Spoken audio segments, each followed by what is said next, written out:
네, 정치권 현안 짚어보겠습니다. 김정재 국민의힘 의원, 전재수 더불어민주당 의원, 홍영식 한길리서치 소장, 배종찬 인사이트K 소장 나오셨습니다. 어서 오십시오. 네, 반갑습니다. 네, 두 우리 국회의원님들은 오랜만이십니다. 네, 반갑습니다. 대선 또 총선 치르시느라고 바쁘실 텐데 우선 이번 지방선거가 남긴 것부터 짚어보겠습니다.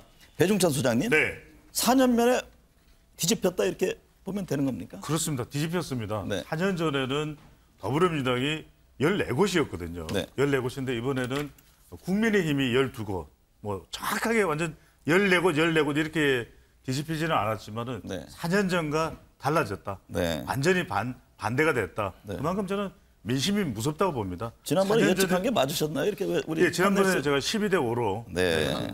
알겠습니다. 홍영식 소장님, 국민의힘이요 서진 정책 2년 만에 호남에서 제2당이 됐다. 이거 어떻게 보십니까? 이당이라고 하는 것은 아무래도 이제 지역의회를 이야기하는 거겠죠. 네. 하는데 사실 지금까지 보수 진영에 두고 호남에 많은 공을 들였는데 이번에 구체적인 성과가 나온 게 아닌가 이렇게 보여집니다.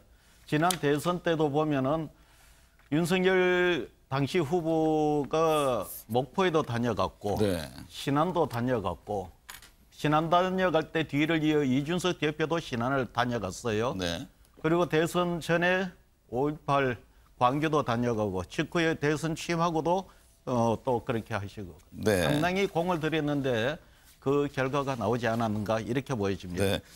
김정재 의원님, 네. 국민의힘이 호남에 신경을 많이 써왔는데 이번에 나름 성과가 있다 이렇게 자체 판단들을 하고 계신가요? 네, 실질적으로 굉장히 성과가 있죠. 네. 그러니까 광주와 전남, 전북 세 곳에서 일단 15% 이상이 나왔고요. 15% 그리고 또 윤석열 대통령보다 그때 얻었던 득표수보다 더 높습니다. 네. 그리고 또 개인적으로는 그 선거 비용이 보존됐다라는 거 이것도 굉장히 큰 의미가 있습니다. 근데 그렇군요. 이렇게 할 수 있었던 이유가 지속력을 가지고 진정성 있게 서진 정책을 추구했기 때문이다라고 생각을 합니다. 네. 그러니까 김종인 대표가 2년 전에 그 5.18 묘역에서 무릎을 꿇은 이후로 계속해서 국회의원들이 전원 광주 호남 지역에 모두 그 동행 의원이 됐고요. 네. 또 지난번에 5.18 묘역에도 대통령과 모든 의원이 저는 참석을 하고 임을 위한 행진곡을 손에 손잡고 부르고 또 노무현 그 대통령 추모식에도 간다든지 해서 진정성 있고 지속적으로 일을 했기 때문에 여기에 대해서 화답을 해준 게 아닌가라는 생각이 들고 네. 더불어서는 또 호남과 광주에서도 이제는 마음의 문을 열었다. 네. 그리고 그 민주당에도 굉장히 철퇴를 가할 때는 가할 수 있다라는 그런 그 엄중함을 좀 보여줬다고 네. 생각을 합니다. 전재수 의원님, 예. 민주당 정통 지지층이 40대와 광주 지역의 투표율이 뚝 떨어졌다. 이번 이제 지방선거 뒤에 분석인데 전통 지지층이 왜 민주당의 투표 이게 좀 외면했다고 보세요?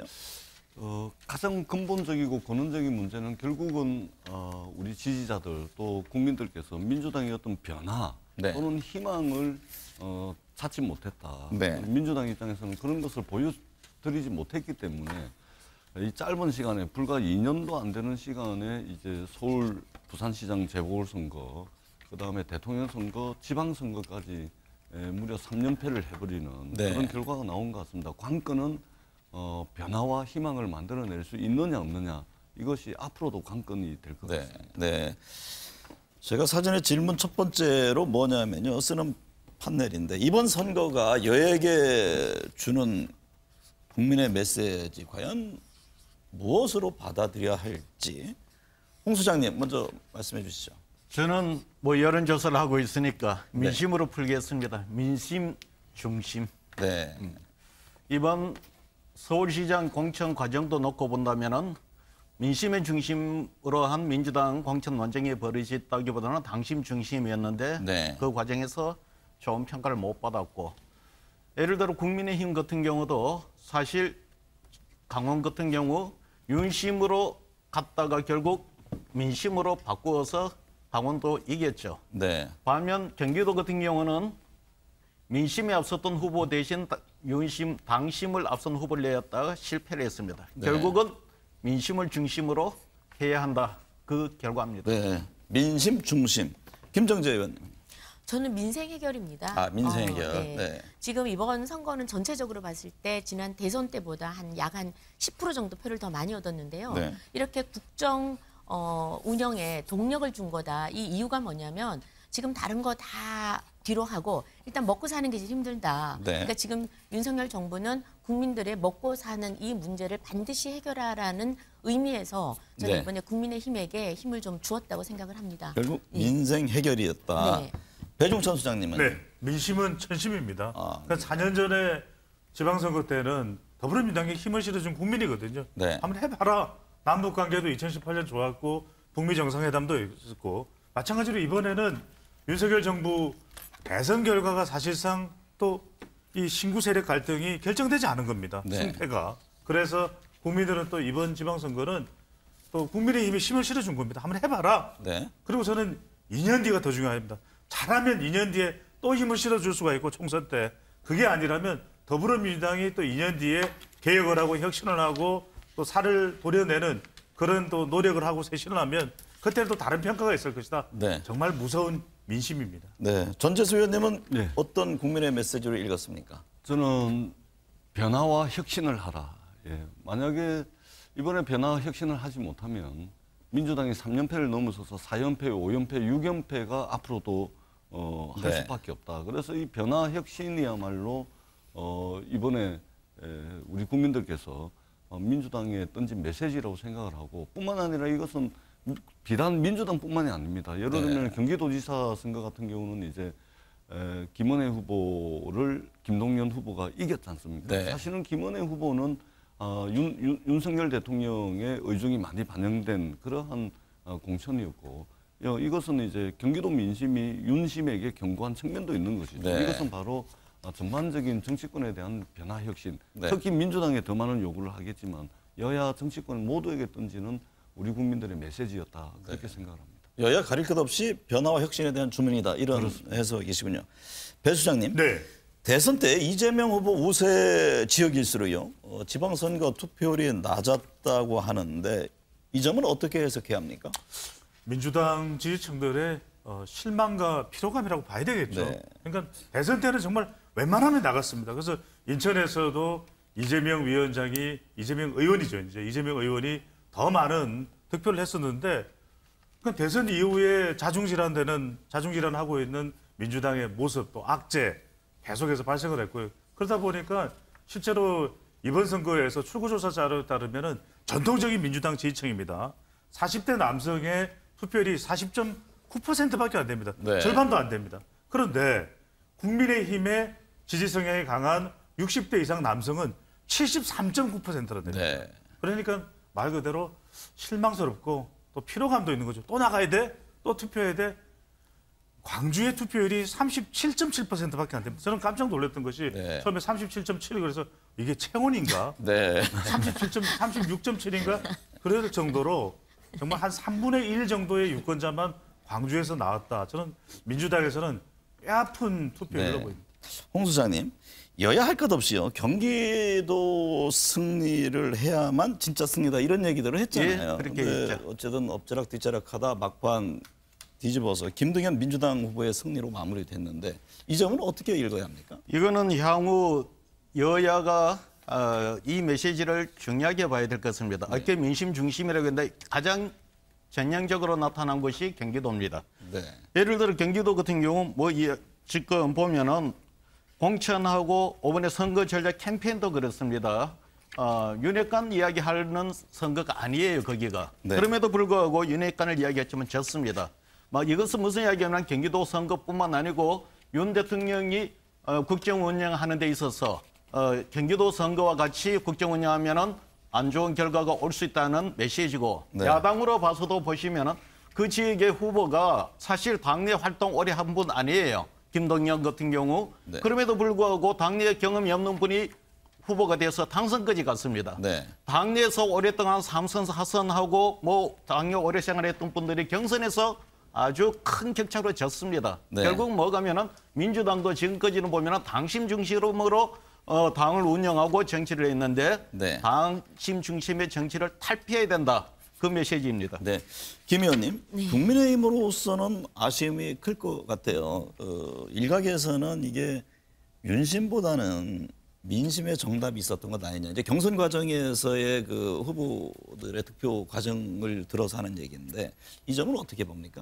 네, 사실 경기도 선거에서 진 건 굉장히 뼈아프죠. 네. 그러나 아까 말씀하신 것처럼 또 민심의 경고로 저희가 받아들이고 끊임없이 긴장해야 되지 않나 그런 생각을 합니다. 네. 그럼 굳이 저희가 좀 위로를 한다면 한 5.53% 대선에서 한 5% 이상을 졌는데 네. 0.15%로 줄였다라는 그나마 조금 나아졌다라는 건 있지만 그럼에도 불구하고 저는 민심이 결코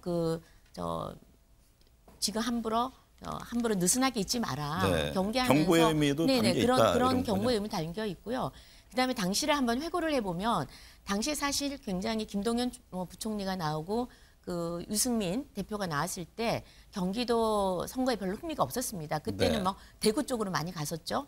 근데 우리 김은혜 후보가 나서면서 경선에 불을 지피고 굉장히 흥행 가도를 달린 측면이 없지 않았습니다. 네. 그래서 경기도는 상당히 힘든 선거라고 예측을 했었는데 그나마 경선에 이렇게 여성으로서 또 신선한 이미지 대장동 문제를 다룬 그런 분이 들어감으로써 저는 나름대로는 성과가 있었다고 판단을 하고요. 네. 그러나 우리가 결과는 겸허하게 받아들이고 앞으로 정부 운영할 때도 이 경기도의 민심을 항상 염두에 두고 해야 된다고 생각을 합니다. 김 의원님이 나섰으면 어땠을까요? 아유, 게임도 안 되게 졌죠. 경선의 말씀. 선거 기간 동안요 여와 야가 싸웠다면 이제 선거가 끝나자 각 당에서 지금 내분이 이루어지고 있는데 그 얘기 좀 해보겠습니다. 배 수장님, 네. 대선에 이어서 지방선거 참패한 그 더불어민주당에서 이 책임론을 둘러싼 논쟁이 한창이잖아요. 네. 선거 직후에는 친문이라고 그러죠. 공세가 상당히 거셌어요. 총공세입니다. 그러니까 나올 수밖에 없는 것이 여기 책임론인데 네. 이재명 의원 그리고 명계 이재명 의원의 계열을 이제 명계라고 할 텐데 네. 명계를 향해서 계속해서 공세를 하는 거죠. 이낙연 전 대표도 책임자가 책임지지 않고 남 탓한다. 그다음에 이원욱 의원도 이재명 친구 상처뿐인 영광이다. 정말 네. 뼈아플 정도의 공격을 받고 있는 것이거든요. 그런데 지금 당에서 나오고 있는 것은 그럼 대책은 뭐냐. 이렇게 이재명 의원 책임 묻고 이재명 도왔던 사람들 용퇴하면 그럼 해결되는 거냐. 이 또 대책이 또 분란이 될 수밖에 없는 거거든요. 문제는 뭐냐.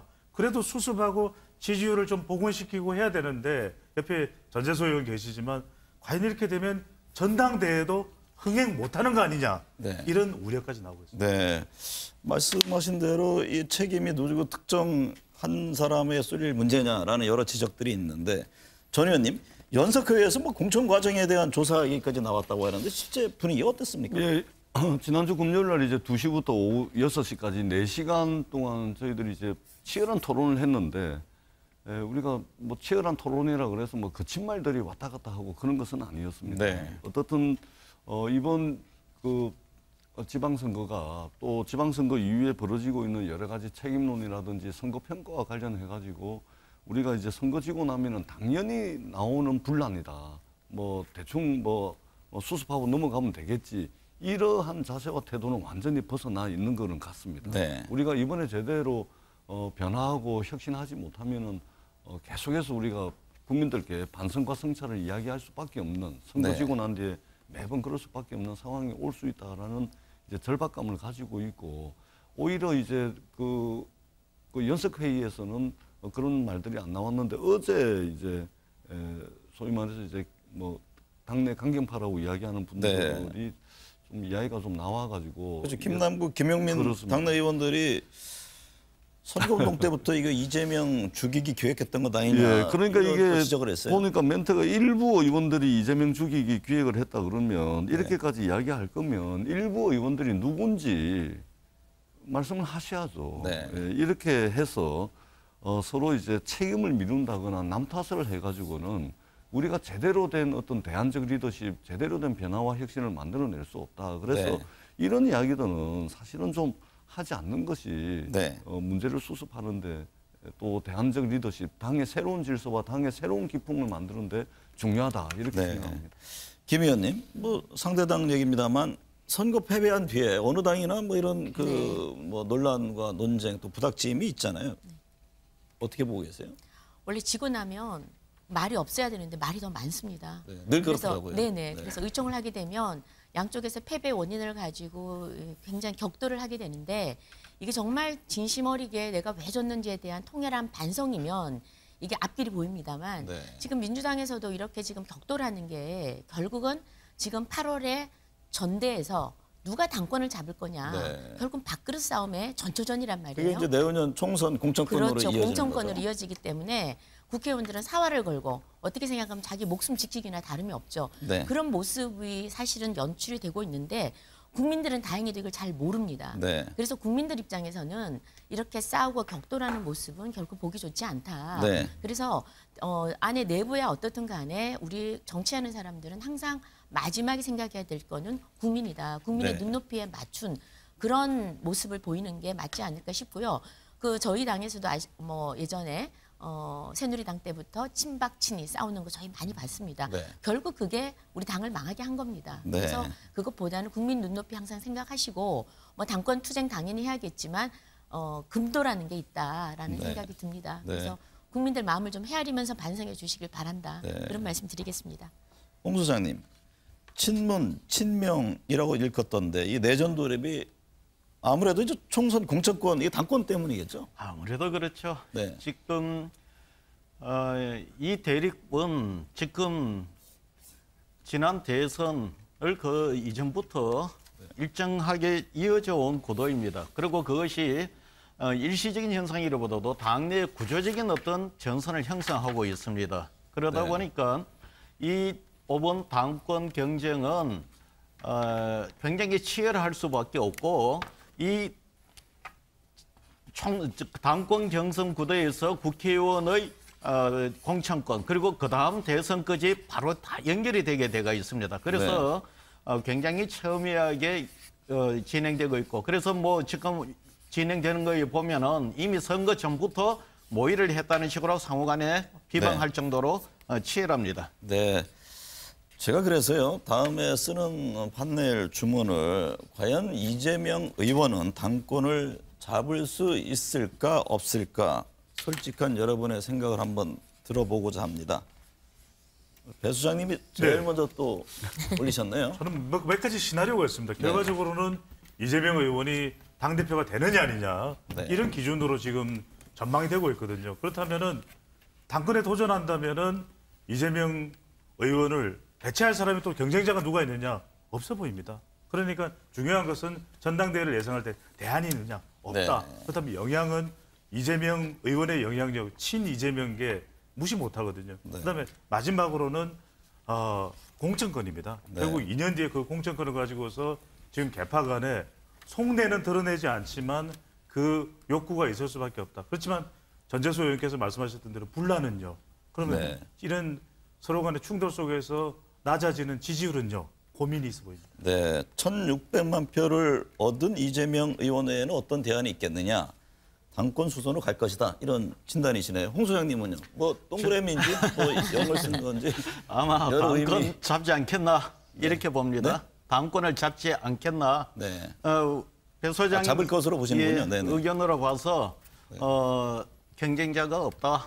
그리고 두 번째 그 양진영이 나눠져 있는 세력들이 뭐 부정을 할지는 몰라도 네. 보면은 대체적으로 이재명 그 지지하는 의원들이 나이가 좀 어려요. 네. 당내 강경파고 공세를 취하는 쪽입니다. 네. 그래서 목소리는 항상 보면은 세월의 장사가 없다고 젊은 소장파들이 이기게 돼가 있습니다. 근데 저 동그라미 의미는 뭡니까? 저거 볼 때는 영순이라는 의미예요? 아니요, 아마 당 대표로 나갈 거고 가능성이 크다. 아, 당선 크다. 가능성. 크다는 측면에 동그라미를 걷군요. 전 의원님. 네. 저는 출마를 하시면 당연히 당선될 겁니다. 네. 다른 인물적 대안이 없다라고 생각하는 것이 당내 전반적인 분위기인데, 근데 출마 자체를 저는 좀 신중하게 했으면 좋겠다. 네. 이런 이제 생각입니다. 왜 그러냐면, 일단은 당내 극심한 분란에 휩싸일 가능성이 많다. 네. 그리고 항상 나서고 물러날 때는 시간이 좀 필요한 겁니다.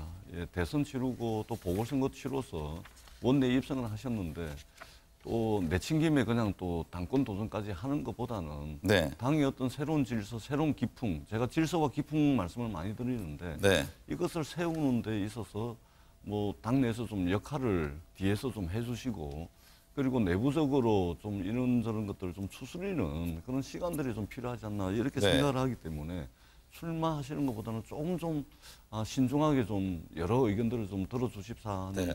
그런 좀 이제 신중하게 볼 그렇습니다. 필요가 있다. 그렇습니다. 김정재 의원님은요? 저는 뭐 당권 도전 당연히 할 거라고 네. 보고요. 만약에 당권 도전에 분명한 의사가 없었다면 이번에 이렇게 명분 없는 재보궐선거 출마를 아예 안 했을 겁니다. 네. 자기 지역구도 아닌데 주거니 받거니 하면서 송영길 대표의 지역구로 갔을 때 그 비난을 다 받아가면서 갔지 않습니까? 네. 분명한 당권 도전에 의지가 있고 지금 안에 이 네 분이 격돌을 하고 있는데 지금 침묵하고 있지 않습니까? 네. 만약에 의사가 없다면 얘기를 하겠죠. 침묵하고 있다는 건 본인 지지자들, 소위 이재명 개라고 하는 사람들을 뒤에서 저는 충분히 교감하면서 공격하면서 그 어모조로 나서게 하는 게 아닌가라는 생각이 네. 들고요. 당권 도전하고 지금 현재 몸풀기를 하고 있다 그렇게 네. 생각을 하고 있습니다. 그 일각에서는요, 뭐 분당 가능성 얘기가 나오던데 그게 뭐 어떻게 봐야 합니까? 예, 그거는 뭐 전혀 불가능한 네. 일이고요. 우리가 이제 선거 지고 난 뒤에 어떤 한 정당의 어떤 분당의 역사 그렇게 많지는 않습니다만 네. 그것을 보면 결국은 이제 전부 다 망하는 결과를 내왔습니다. 네. 뭐 정치적으로 이제 거친 이야기들이 왔다 갔다 하고 하다 보니까 또 언론에서 또 비평하시는 분들께서 뭐 그렇게 말씀하시는데 네. 70년 전통의 민주당이 그래도 분당까지 갈 정도로 그렇게 뿌리가 얕은 정당은 아니다. 그런 믿음은 가지고 있습니다. 네. 이번에 국민의힘으로 좀 가보죠. 선거에서 이겼습니다만 당권 갈등 뭐 얘기들이 나오네요. 배종찬 소장님. 네, 그렇습니다. 뭐 이제 지지율도 국민의힘 더 올라갈 수도 있고 윤석열 대통령의 지지율도 더 올라갈 수 있지만 또 당내를 보면 꼭 좋은 일만 있는 건 아닙니다. 네. 그러니까 결국은 또 뭔가 그 결과물을 어떻게 나누느냐 바로 그게 이제 당권이 될 수밖에 없거든요. 이른바 윤핵이냐 이혁이냐. 네. 그러니까 윤핵은 이른바 윤심입니다. 네. 윤석열 대통령이 친윤계로 대표될 수 있는 윤핵관 그러니까 이른바 당 주도권을 누가 가져가느냐 이게 외부에서는 볼 수 있는 것이거든요.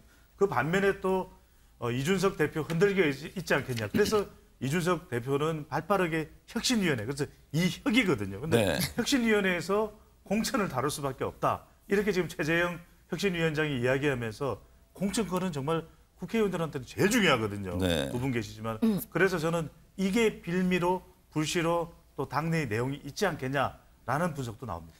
홍 소장님, 국민의힘도 당권을 노리는 주자들이 있잖아요. 그렇죠. 근데 과거의 국민의힘은 이걸 예측하는데 그렇게 복잡하지가 않았어요. 네. 그냥 선수, 나이 순으로 대체적으로 당권을 잡습니다. 네. 근데 국민의힘이 지금 바뀌었어요.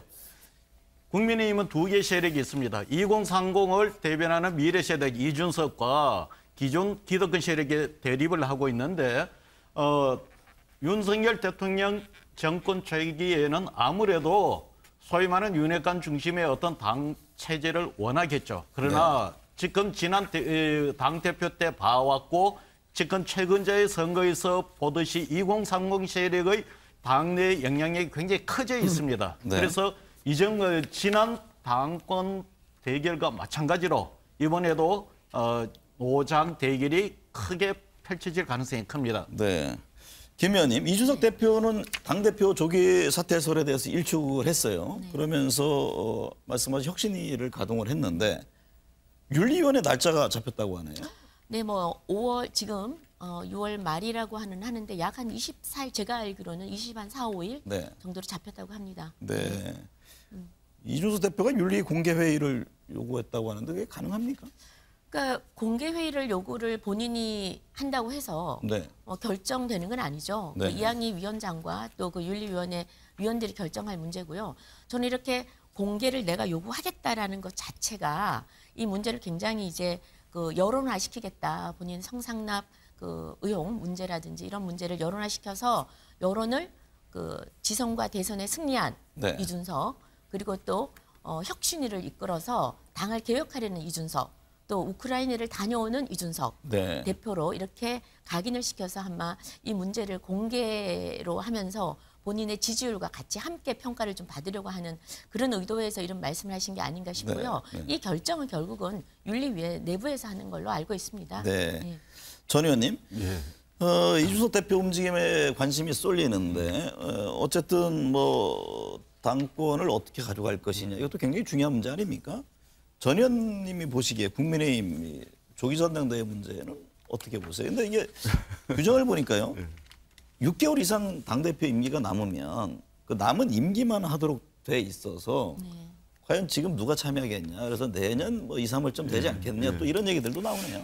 사실은 이제 저희 발당에 떨어진 불도 제대로 못 끄는데 국민의힘에 대해서 뭐 제가 뭐 딱히 뭐라고 뭐 드리는 것도 이게 뭐 패자로서의 자세와 태도 아닌 것 같은데 그럼에도 불구하고 저는 국민의힘에서 왜 당권 이야기가 나오는지는 잘 이해는 안 됩니다. 왜냐하면 선거 다 이겼지 않습니까? 그런 측면에서 왜 당권 이야기가 나오는지 잘 이해는 안 되는데 근데 또 한 가지 이해가 안 되는 것은 집권 여당의 당대표와 관련된 성상납 의혹이 어떻게 이렇게 당내 공식 기구인 윤리위원회에서 논의가 되는지 예를 들면은 우리가 일상적으로 보게 되면 당의 공식 기구는 언론에서 난리가 나고 난 뒤에 그것을 수습하는 차원에서 당윤리위원회가 열린다거나 그러는데 오히려 언론이나 이런 데서는 오히려 조용하고 네. 어떻게 당의 공식 기구에서 이렇게 조용하게 이 수순을 밟는지 저는 이 문제가 이렇게 조용하게 그냥 넘어갈 만한 문제인지를 이것도 굉장히 의아스럽습니다. 네. 이전에 이런 것들이 보면은 이거는 사실관계부터 시작을 해서 사실은 어떤 수사기관의 수사라든지 이런 것도 필요하고 그러는데 이것도 굉장히 사실은 이제 이해하기 어려운 일이다. 네. 저는 그렇게 생각을 합니다. 각 당 대선 잠룡들의 행보도 짚어보죠. 배 수장님, 네. 이재명 의원 이제 원내 진입을 했잖아요. 향후 네. 정치 행보는 어떻게 보세요? 문 시나리오입니다. 네. 문 시나리오. 문재인 대통령이 걸었던 길을 그대로 간다. 네. 원총대, 원내 입성, 네. 총선 견인, 네. 2024년, 그다음에 2027년 대권 도전. 이게 일반적인 시나리오입니다. 그래서 이번 당권에 도전하고 대안이 없다 이런 이야기가 나오는 가장 큰 배경은 문 시나리오. 문재인 대통령처럼 원내 입성하고 의원이 됐죠. 그래서 또 총선을 견인하고 대권에 도전하는 시스템이 되는데 네. 저는 이렇게 누구나 예상 가능한 시나리오대로 간다면 감동은 없다. 결국 국민들은 감동을 원하거든요. 그래서 전재수 의원 말씀하셨던 대로 이런 시나리오가 아니라 뭔가 네. 국민들이 또 정치권이 예상하기 힘든 파격적인 행로를 가는 것이 맞지 않을까라는 생각도 네. 삼선 중진이 된 안철수 의원은 어떤 행보를 이어갈 것 같아요? 김 의원님? 당장 이제 당에 들어오시면은 모두가 다 생소하겠죠. 네. 예, 가장 뭐 최종적으로 안철수 이제 의원이시죠. 의원께서도 대권 도전이실 텐데 그러려고 그러면 일단 당 내에서 자기 어떤 입지를 좀 다지는 게 가장 필요할 것 같습니다. 그럼 뭐 가장 첫 번째 하는 게 아마 의원들과의 그 생소함을 없애기 위해서 강한 스킨십을 좀 하지 않을까 싶고요. 네. 이번에 안 그래도 유세도 그래서 굉장히 많이 다닌 걸로 알고 있습니다. 네. 그래서 당내 어떤 역할을 하려는 걸로 보이고 당대표 나올까요? 당대표 이제 만약에 내년으로 가면 당연히 생각을 하고 계시겠죠. 네. 그래서 지금 당대표부터 먼저 하면서 당에 먼저 적응을 좀 해야 될 것 같아요. 네. 그러니까 사실 10년 동안 바깥에 창당, 합당 뭐 이런 것만 익숙해졌지 네. 안정적으로 정당 안에서 생활을 해보신 적이 없으세요. 네. 그래서 저는 그걸 먼저 첫 번째로 하지 않을까. 그리고 두 번째는 또 인수위원장을 이번에 하셨기 때문에 또 당정에 가교 역할을 하는데도 좀 역할을 하지 않을까 싶습니다. 네. 홍 수장님, 사선 서울시장이 된 오세훈 시장 기대되는 시도지사 1위에 올랐다고 하는데 뭐 대선 주자로 이제 어떻게 여론상 굉장히 중요한 위치를 선점했다. 네. 뭐 경기도지사 출신이 대통령 못 돼서도 서울시장 출신은 대통령이 된 적도 있고 4선이라는 기록을 세웠고 네. 또 하나는 역대 이제 집권 여당에서 차기 대권 주자들의 가장 큰 문제가 전 정부가 책이 잘못했을 때 거기에 대한 어떤 그 차별화하기가 참 어려운 부분이 있는데 네. 오세훈 시장은 사실 윤석열하고 컬러가 좀 달라요. 이미지나 나오냐 기대하는 바 이런 것. 그리고 또 하나는 뭐가면은 윤석열 정부에서 비켜날 있을 수가 있다는 겁니다. 총리나 장관 하면은 책임을 질 수 있는데 서울시장으로 있기 때문에 네. 상당히 유리한 지금 위치에 점하고 있다. 네. 전 의원님. 예. 상대적으로 민주당에서는 김동연 경기도지사의 대선 주자 평가를 하고 있잖아요. 그 김 지사의 향후 행보는 어떻게 보세요? 그러니까 오세훈 서울시장과 더불어서 굉장히 지금 잘할 수 있는 네, 똑같이 20% 나왔어요. 기대되는. 굉장히 네. 기대되는 걸 벌써 이제 부상을 하고 있죠. 인생 자체도 굉장히 드라마틱했는데 네. 이 개표 결과 보셔서 아시겠지만 선거 결과도 굉장히 드라마틱하게 승리를 했습니다. 저는 우리 민주당의 어떤 변화 혁신을 이끄는 데 있어서 굉장히 드라마틱한 네. 그런 역할을 하실 것으로 믿고 있고 또 기대를 하고 있습니다. 네. 김 의원님, 네. 이제는 정책이잖아요. 그 뭐 물가도 지금 오르고 있고 국민들 먹고 사는 문제를 해결해야 할 텐데 어쨌든 대통령실은 지금까지는 정책 드라이브를 그렇게 강하게 거는 모습은 보이지 않았습니다. 앞으로 어떤 과제가 있을까요? 사실은 먹고 사는 문제, 민생 문제가 제일 중요하죠. 네.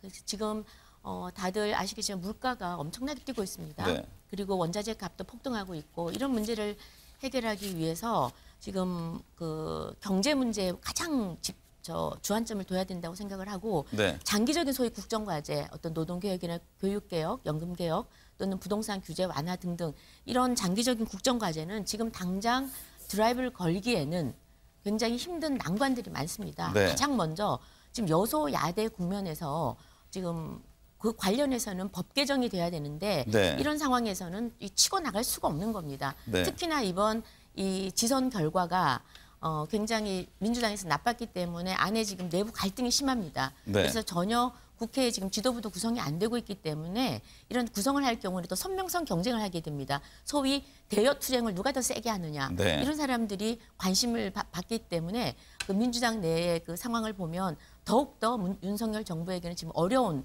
국민으로 가지 않나. 네. 그래서 이런 문제가 선제적으로 해결되기 전까지는 중요한 국정과제, 윤석열 정부가 대표를 내세울 수 있는 그런 과제들은 지금 당장 드라이브 걸기는 조금 힘들다라는 생각이 네. 들고요. 당장 할 수 있는 거는 행정부에서 시행령을 고쳐서 할 수 있는 것들 네. 그런 것들 먼저 선제적으로 하고 민생에 좀 집중을 하고 그리고 이 국회 문제가 좀 해결이 된 다음에 더 큰 국정 과정에 본격적 드라이브를 걸지 않을까 그런 예상을 해봅니다. 투 의원님 나오셨으니까요. 그 윤석열 대통령이요. 국정원 살림살이 책임지는 기조실장에 그 측근 검사 후배라고 하던데 네. 조상준 변호사를 발탁했잖아요. 국무총리 비서실장에도 검사 후배를 기용을 했는데 야당 입장에서는 우리나라 인재가 검사밖에 없느냐 이런 비판을 네. 하던데 인사에 문제가 있다고 보시는 겁니까? 굉장히 좀 심각한 그 일들이 지금 벌어지고 있는 겁니다. 네. 예를 들면은 대통령실에 인사와 예산, 법률을 이미 검찰 출신 검사 또는 검찰 수사관이 다 장악을 했습니다. 네. 법무부도 그렇죠. 그다음에 검찰 인사가 얼마 전에 있었는데 거기에 소위 말해서 요직이란 요직은 윤석열 대통령과 한동훈 법무부 장관과 인간관계가 있는 사람들, 친분관계가 있는 특수통들이 싹 정리를 다 했습니다. 거기에 이어가지고 국무총리 비서실장, 또 국정원 기조실장, 특히 국정원 기조실장의 자리는 사실은 국정원의 거의 모든 것을 다 한다고 보면 되는 겁니다. 네. 그러니까 국정원의 국내 정치 개입이라든지 이런 부분들을 법으로 다 금지를 시켜놨는데 이 인사가 사실은 만사고 인사가 그냥 인사가 아니고 인사는 메시지입니다. 네. 이것은 뭐냐면 검찰공화국 하겠다라는 것을 공식적으로 선언하는 겁니다. 굉장히 네. 심각하고 국민 통합이 시급한데 국민 통합과 완전히 반대로 가는 대한민국이 민주공화국이 아니고 검찰공화국으로 갈 수 있다라는 우려를 네. 많은 국민들께서 하고 계신다. 김 의원님, 당 안에서는 인사 관련해서 좀 어떤 얘기가 나오는지 궁금한데요. 지난번에 윤종원 국무조정실장 임명을 놓고 그 반대를 해서 무산을 시킨 바가 있는데 이 검찰 인사에 대한 시각들은 어떻습니까? 사실 인사 문제에 대해서는 뭐 모든 걸 사전에 그 당과 협의하는 것은 또 아니죠. 그래서 사후에 이제 저희가 의견을 내서 수정할 것이 있으면 수정을 하는데 인사 문제에 대해서는 뭐 깊이 관여하는 것은 사실상은 쉽지는 않습니다. 네. 그럼에도 불구하고 지금 우리 전재수 의원님의 우려는 저는 일부 국민들이 충분히 할 수 있다고 봅니다. 네. 그랬을 경우에 저는 윤석열 그 대통령의 그 장점 중에 하나가 국민의 목소리가 확실히 들리고 언론에서 여러 가지 지적을 하면 굉장히 빠른 수정을 한다라는 것. 그건 저는 굉장히 긍정적으로 지난번에 여성 보고요. 보조 문제 문제도 외신 기자가 지적한 거 곧바로 또 여성들 네. 포진시켰죠. 그리고 좀 빨리 하셨으면 좋았을 텐데 네 명을 연달아 그 사시긴 주인공에 했는데 안 들어가신 아, 저는 전혀 아닙니다. 그러니까 저는 그런 부분에 대해서는 굉장히 긍정적으로 보고요. 아마 지금 이렇게 인사를 하는 거는 소위 실력이 검증된 사람들 위주로 네. 하는 거고 또 검찰이 수사와 조사만 하는 것도 아니고 네. 검찰도 하나의 일단 조직이고요. 그 안에도 금융이라든지 안보 등등의 많은 문제를 또 다루기 때문에 한번 충분히 능력이 검증된 사람들을 쓴다는 의미에서는 쓰지 않았나 네. 싶습니다. 자, 이쯤에서요. 마지막 이제 판넬에 윤석열 정부가 성공하기 위해서 해결해야 할 최대 과제는 무엇일지 이 질문에 대한 답변을 한 1분여씩 듣고 오늘 순서를 마무리할까 합니다. 배 수장님 역시 1등이시네요. 저는 경남통으로 했습니다. 또 경남통은 뭡니까? 경남이 또 국민의힘의 또 지지 기반이 있는 곳이고 네. 또 바로 윤석열 대통령의 과제를 설명합니다. 무엇보다도 경제 중요할 수밖에 없거든요. 경제. 부동산 또 남북 관계 네. 이건 뭐 윤석열 정부의 향후 운명을 또 좌우하는 중요한 과제고 마지막으로 통합입니다. 네. 저는 인사가 됐든 뭐가 됐든 그 국민의 기준에서 국민만 보고 가겠다는 그 네. 과제를 반드시 실천해 주면 좋겠습니다. 네, 전 의원님은요. 예. 여러 가지 문제가 있겠지만 무엇보다도 경제입니다. 경제. 지금 고환율, 고유가, 고물가 이래가지고 우리 국민들께서 정말로 견디기 어려운 고통의 터널 그 초입에 서 있다 그렇게 생각을 합니다. 네. 이게 구조적인 문제이고 또 우리나라가 어떻게 한다 그래서 전적으로 다 해결할 수 없는 이게 글로벌상의 또 문제가 있기 때문에 굉장히 힘들고 어려운 상황이 지금 오고 있다. 그래서 무엇보다도 경제가 중요하다 이렇게 생각을 하고 네. 경제가 되려면 국회에서 또 입법적인 뒷받침, 정책과 예산의 뒷받침 이런 것들이 꼭 필요합니다.